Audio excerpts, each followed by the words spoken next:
It is a pleasure to have LeBron James in the game. Absolutely. How do you get geared up for another season after the one you just had? It's a feeling that's undescribable, to be able to win a championship and to be able to go in the locker room and celebrate with your teammates and everyone that puts so much into the effort to do it. And that's part of my motivation, to get that feeling back. So how do you stay motivated? And you do both off the court and on the court. Well, I'm in a position where I can be the best I can be each and every night. I have a organization, I have a team, I have great coaches around me that can put ourselves in a position to be the best each and every year. And then personally, I hold myself up to a standard higher than anyone. So that keeps me going as well. When did you know, I'm going to play in the NBA? No, I'm not dreaming about it. It's going to happen. I would say I really started to open my eyes when I was in 8th grade. We played in a tournament in Orlando. It was a national tournament. And we were kids from Northeast Ohio, from Akron. And we got all the way to the championship. And we lost in the championship by 1 point. But we made a statement in that tournament that no one thought we could do. And I was like, okay, I got a little something going here. Maybe my dream can become a reality. Let's just stay focused. But talk about how it helped you, not just as a world-class basketball player, but being an athlete, how it helped you be the person that you are today. It helped me tremendously.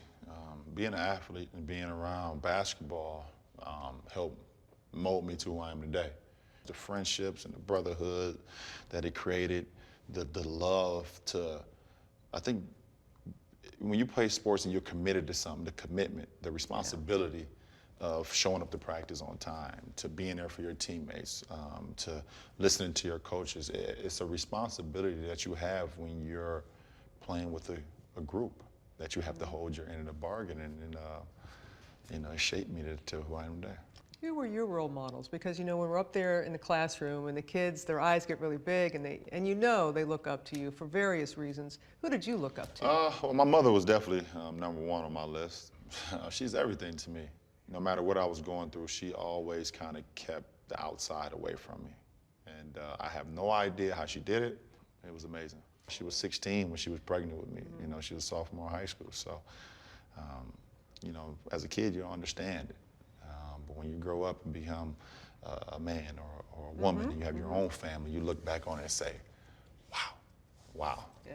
And you do have your own family now. Right. You want your kids to play, be involved in sports? They are now, right. And it was a choice of theirs on their own. And obviously they come watch their dad play. Sure. They love sports, but I'm gonna be there as a father to support them. Oh. And if it's something that they want to do, then I will be there to support them. Just the expectation. It'll be a little high. It'll be a little high. It'll be a little high. A little bit. I'm setting the bar a little high for them. A little bit. We go on ESPNW, and we ask Facebook and Twitter some questions. This is from Matt, and he asks, if you were not a professional athlete, what would you be doing right now as far as a job? Not in sports, a job.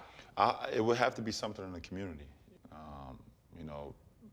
I've always kind of enjoyed being around kids. It's part of our job to be there for these kids, to be able to shed light on darkness, to be able to give these kids an opportunity to possibly make their dreams become a reality. And for me personally, I can hold my end of the bargain. And this one is from Marcus. This is good too. Do you see the access fans and especially sports media get with today's players have either hurt, helped, or a mixture of both for the world of sports? Well, I think in my case, and the guys that I'm around, it's helped. I think social media has done a great job of allowing our fans to have more of a connection with the sports figures that they love.